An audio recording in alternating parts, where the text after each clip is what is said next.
The salvage team from the Zentari Consortium had been drifting through the debris field for 3 standard cycles when they found her. Commander Vexlar couldn't believe the scanner readings at first. The energy signature was impossible, a ghost echo from a war that had ended 2 centuries ago. But there she was, suspended in the cosmic graveyard like a monument to extinction, her hull scarred by weapons fire that had turned entire star systems to ash. The human warship Indomitable hung in the void, silent and dark, a relic from the species that had vanished without explanation just as they had begun to reshape the galaxy. Vexlar had studied the humans in the Academy, fascinated by their brief but blazing presence in galactic history. They had arrived with crude fusion drives and audacious dreams, a species so young they still measured their space age in centuries rather than millennia. The established powers had dismissed them, laughed at their inefficient technology and their emotional decision-making. But humans possessed something that couldn't be quantified on any scanner, something that had allowed them to punch far above their weight class in the conflicts that followed. As the salvage vessel approached, Vexlar's crew grew uneasy. The ship before them was massive, over 3 kilometers of battle-scarred armor, and weapon emplacements that still seemed to radiate menace despite 200 years of silence. The Indomitable belonged to Earth's Terran Coalition Navy, one of the legendary dreadnoughts that had held the line at Kepler's stand when the KRYX Imperium had sought to annex human territory. Vexlar gave the order to board, and the cutting crew moved forward with plasma torches. What they found inside defied every expectation. The ship wasn't dead at all. Emergency lighting flickered to life as they entered, revealing corridors that had somehow maintained atmospheric integrity for 2 centuries. The air was stale but breathable, recycled through systems that should have failed decades ago. Personal effects remained exactly where their owners had left them. Family photos in crew quarters, half-finished meals in the galley, tactical displays frozen mid-calculation on the bridge. It was as if the entire crew had simply vanished in an instant. The engineering teams marveled at what they discovered in the reactor chamber. Human fusion technology was primitive by current standards. Everyone knew that, yet the Indomitable's power core had maintained a minimal operational state for 200 years on reserves that should have been exhausted in months. The backup systems were still active, still following protocols laid down by engineers who had been dust for longer than some species had been spacefaring. Vexlar stood on the bridge, running clawed fingers across the command console, and felt an unexpected chill. This wasn't just a ship. This was a promise carved in steel and determination, a declaration that humanity had built something meant to endure. The main view screen flickered, displaying an emergency message in angular human script. The captain's log, sealed and waiting for someone to hear it. Vexlar activated the playback, and a human face materialized before them, weary but unbowed, eyes burning with something that transcended species and time. "This is Captain Sarah Chin of the TCNE Indomitable." The recording began, her voice rough with exhaustion but steady as bedrock. "If you're hearing this, then someone finally found us. We held the line at Kepler Station for 43 days against an enemy that outnumbered us 12 to 1. We lost good people, the best people, but we didn't break. We never break. That's what it means to be human." Vexlar listened, transfixed, as Chen outlined the final battle, the impossible maneuvers, the sacrifices made. But it was her final words that resonated across the centuries with prophetic weight. "If humanity is gone by the time someone finds this ship, know that we existed. We mattered. We stood for something. And if even one human remains alive anywhere in this galaxy, tell them this. The Indomitable never surrendered. She's waiting. She's always been waiting. All she needs is someone brave enough to wake her up." The discovery sent shockwaves through galactic society. Within days, news of the human warship spread across FTL communication networks like wildfire. Xenoarchaeologists, military historians, and technology brokers converged on the debris field, each with their own agenda. But it was Captain Chen's message that captured the public imagination, her final words playing on view screens across 1,000 worlds. The question everyone asked was the same: what had happened to humanity? They had been on the verge of becoming a major power, their aggressive expansion reshaping the political landscape. Then, in the span of a single year, all contact ceased. Earth's quantum communication buoys went silent.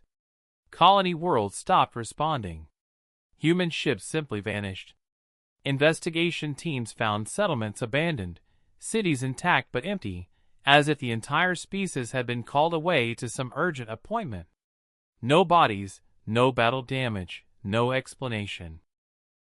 Vexlar had been granted temporary custodianship of the Indomitable while galactic councils debated its fate. But walking through her corridors, reading messages scratched into bulkheads by crew members who knew they might not survive, he felt the presence of something that transcended mere machinery. The Indomitable had a soul, and it was waiting for something. Engineering analysis revealed capabilities that shouldn't have been possible. The reactor could be brought to full power within hours.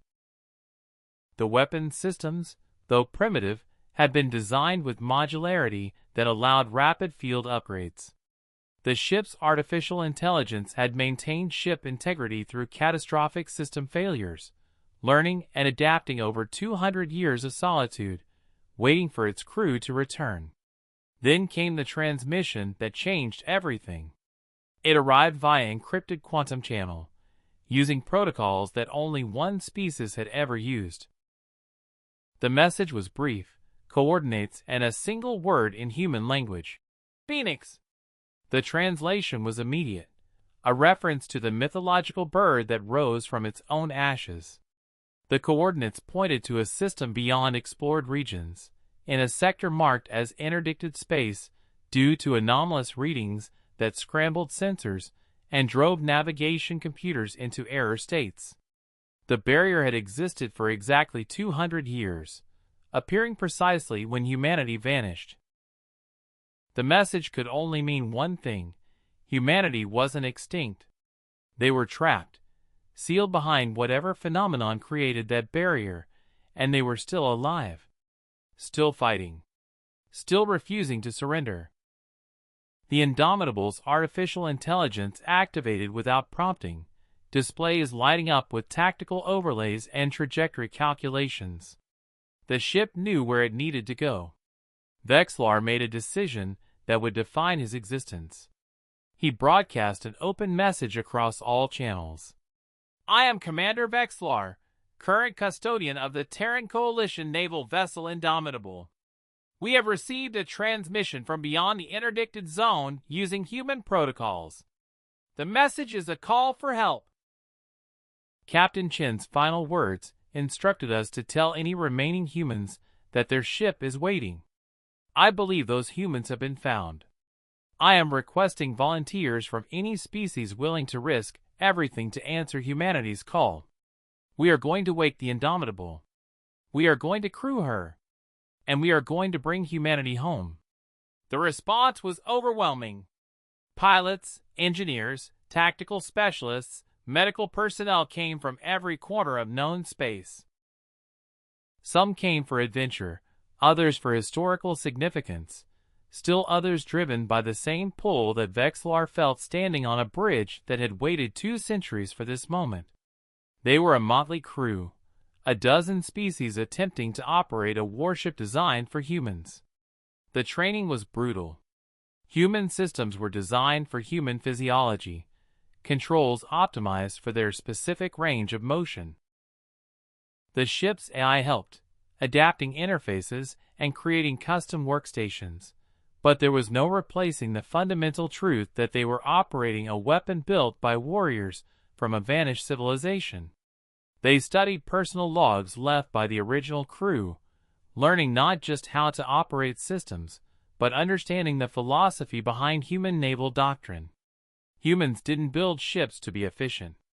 They built ships to endure, to absorb punishment, and keep fighting. It was engineering born from a species that had clawed its way up from a hostile homeworld. The galactic councils erupted when Vexlar announced his intention to breach the interdicted zone. The barrier had stood for 2 centuries, consuming countless research vessels and claiming thousands of lives. No skin had ever penetrated it. No probe had ever returned. To deliberately fly a warship into that anomaly wasn't bravery, they argued, it was suicide. But Vexlar had stopped listening. He had spent weeks in the Indomitable's archives, understanding the culture that had forged these people. Humans had a saying that appeared repeatedly in their military records. No one left behind. It was more than a motto. It was a fundamental truth. A battle could be won, territory gained, enemy fleets scattered, but if even one human remained in enemy hands, the mission was incomplete. They would risk entire fleets to recover a single prisoner, turn around in the middle of retreat to pull a wounded comrade from the fire. The new crew of the Indomitable had absorbed that philosophy, breathing it with the recycled air that still carried the faint scent of humans who had walked these corridors centuries ago. They came from species who calculated acceptable losses, who understood that sacrifice was necessary. But standing on a ship that had held against impossible odds because her crew refused to accept acceptable losses, they began to understand different mathematics. Vexlar assembled his crew in the main hangar bay, 300 souls from a dozen species. We are about to attempt something every expert has declared impossible. We are going to breach the barrier and find humanity. We may not return. But if even one human is alive in that sealed space, if Captain Chen's crew or their descendants are waiting for rescue, then we have a duty. Not because we owe humanity anything, but because we have the means and the will to answer their call. The Indomitable departed with support vessels trailing at a respectful distance, observers who wanted to document what happened when the ancient warship met the barrier. The journey took 2 weeks, and Vexlar drilled the crew relentlessly. They ran combat simulations using scenarios from human naval archives, practicing maneuvers that seemed reckless until you understood the underlying philosophy. Humans didn't dodge attacks, they angled armor to deflect and absorb, betting they could outlast any opponent. The ship's AI proved invaluable, having analyzed every battle the Indomitable fought, building predictive models of human tactical thinking. As they approached the barrier, sensor readings became erratic. Space itself rippled and distorted, quantum states fluctuating in ways that violated fundamental constants. The barrier appeared as a shimmer, like heat haze made solid, a wall of twisted spacetime existing in multiple dimensions. The Indomitable sensors detected a pattern in the distortion, a rhythm repeating every 17.3 seconds. The ship's AI analyzed it for 3 hours before the answer emerged. The pattern was Morse code, an ancient human communication method. The message was simple, repeated endlessly for 200 years. Still here. Still fighting. Send help. Vexlar gave the order, and the Indomitable's engines flared to full power. The ship accelerated toward the barrier, armor plating gleaming under starlight, weapon systems armed because a human warship always entered unknown territory ready for battle. In the final moments before impact, Vexlar activated ship-wide communications, speaking words he had found in Captain Chen's personal logs. We are the ones who answer when others call for help. We are the ones who stand when standing seems impossible. We are the crew of the Indomitable, and we do not leave anyone behind. The ship hit the barrier at full velocity, and reality screamed. Colors that had no names flashed across view screens. The hull groaned under impossible stresses, and for a moment that lasted forever and no time at all, the Indomitable existed in a space between spaces. Then they were through, emerging into transformed space, and waiting for them was the answer to the galaxy's greatest mystery. The space beyond the barrier was not empty. Stars burned with impossible colors, nebulae swirled in patterns that seemed intentional, and scattered across the expanse were massive structures that dwarfed the largest space stations. The Indomitable's sensors struggled to process quantum states fluctuating between multiple configurations, energy readings spiking and vanishing, and everywhere the signature of human technology interwoven with something ancient. The communications officer recovered first. "Commander, I'm receiving hundreds of transmission sources using human protocols, but the encryption is evolving in real time." The ship's AI intervened. "I recognize the pattern. It's based on theoretical frameworks human cryptographers developed in their final years, never implemented because computational requirements exceeded their capabilities." The communications cleared suddenly, and the bridge filled with human voices speaking in overlapping streams. Transmissions from colony ships, military installations, research stations, agricultural settlements. Each told the same story from different perspectives. The barrier had not been imposed upon humanity from outside. They had built it themselves, a desperate act of cosmic engineering responding to a threat from deep space, something ancient and malevolent that sought complete erasure of humanity from the timeline itself, retroactively editing them out of existence. Faced with metaphysical extinction, human scientists had done the impossible, weaponizing quantum uncertainty to create a pocket of stabilized superposition where humanity could exist simultaneously real and unreal. The barrier was not a prison, but a shield, protecting them while they fought a war in dimensions three-dimensional beings could barely comprehend. The main view screen displayed a face that made Vexlar's heart skip. A human woman, much older, but unmistakably Captain Chen. Her hair had gone gray, deep lines etched her features, but her eyes still burned with that defining quality. "TCNB Indomitable, this is Admiral Sarah Chen, currently commanding the Terran Defense Network. I cannot express what it means to see my old ship again, to know someone answered our call." Her voice cracked with emotion held in check for longer than most civilizations had existed.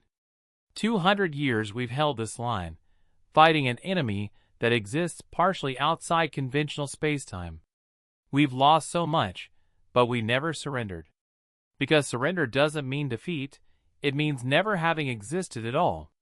Every human who ever lived, every thought we had, every contribution we made, erased as if we were a computational error to be corrected. Vexlar found his voice. "Admiral Chun, this is Commander Vexlar. Your ship is operational, crewed by volunteers from across known space. We came because you asked us to wake the Indomitable. Tell us what you need." The Admiral's expression shifted, vulnerability and hope warring with hardened pragmatism. "Commander, we're winning, but slowly. The barrier can't be maintained indefinitely. We estimate 30 years before quantum stabilization fails. When that happens, either we eliminate the threat completely, or everything collapses and the enemy breaks through into normal space. If that happens, every species in the galaxy will face what we've been holding back alone. We need you to go back and tell the galaxy what's happening. We need them to understand this isn't humanity's fight anymore. And we need allies willing to enter this space and help us end a threat that predates all our civilizations." The tactical officer spoke up. "Admiral, you said you're winning against an enemy that can manipulate reality. How is that possible?" Chen's smile was grim but genuine. "Because we're human, and humans adapt. When the enemy struck through conventional means, we learned to fight in unconventional spaces. When they tried to erase our past, we embedded our history into quantum states that couldn't be altered without destroying spacetime itself. We studied them, found their weaknesses, And we never forgot who we are, the species that looked at the stars and decided they were ours to explore, the ones who face the impossible and call it Tuesday. We don't surrender, and we don't quit. Vexlar made his decision without consulting anyone. Admiral Chun, the Indomitable will return to normal space and deliver your message. But not all of us.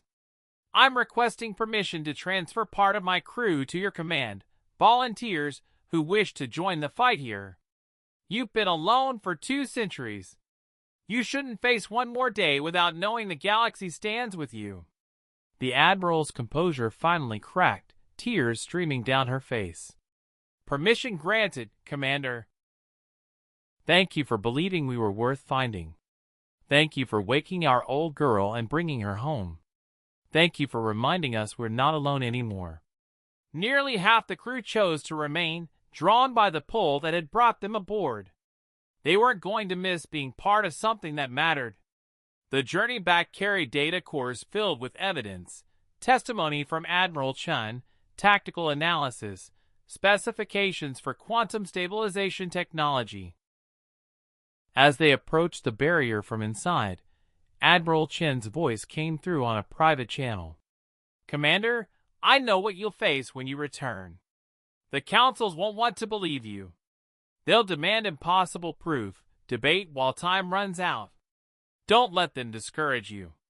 My crew held a Kepler stand for 43 days because we believed help was coming. It never did, but we held anyway.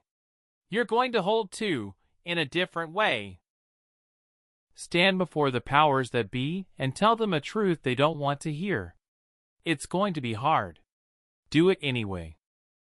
The Indomitable emerged into normal space to find a fleet waiting, dozens of ships representing every major power. Vexlar broadcast his report on all frequencies, holding nothing back. He told them about Admiral Chun, about the war humanity had been fighting, about the threat beyond the barrier. The response was exactly what Chun predicted. Emergency council sessions dissolved into partisan bickering. Military leaders demanded more proof. Scientists insisted on independent verification. Politicians worried about cost and implications. But something else was happening. The crew members who returned began speaking to their own species, telling their stories in public forums, on news broadcasts, through social media spanning the galaxy. They shared recordings of human transmissions, voices isolated for 2 centuries expressing gratitude that someone finally heard them. Public opinion began to shift. The image of the Indomitable roaring back to life after 2 centuries to answer a call for help captured imaginations across 1,000 worlds. Vexlar stood before the Grand Galactic Council for the 15th time, but this time the gallery was packed with citizens, and council members felt the pressure of public sentiment. He didn't give his prepared speech. Instead, he told them about walking the Indomitable's corridors, reading messages scratched into bulkheads by crew members who refused to give up hope. The humans made a promise 2 centuries ago. They promised to hold the line, to protect us from a threat we didn't know existed, to sacrifice their connection to the galaxy rather than let the enemy through. They kept that promise. Every day for 200 years. Now it's our turn. We promise we will not let them stand alone. We promise we will send them the help they've earned 1,000 times over. We promise that when this threat is ended, humanity will return not as ghosts from history, but as the allies and friends they always should have been. The vote was decisive. The Barrier Relief Initiative was authorized, a coalition force drawn from volunteer militaries across the galaxy. The Indomitable would lead them back, carrying supplies, reinforcements, weapons, but most importantly the message that humanity's isolation was over. Vexlar stood on the bridge as the ship prepared for her return journey, now accompanied by a fleet representing 24 species. Admiral Chen sent a final message. Tell them we're ready. Tell them we've been ready for 200 years. And tell them thank you. Thank you for proving the galaxy is full of people worth protecting. The Indomitable's engines flared to life, joined by the propulsion systems of a dozen other species, moving as one toward the barrier. Help had finally arrived. Share artifacts. Download all Warship script document MD.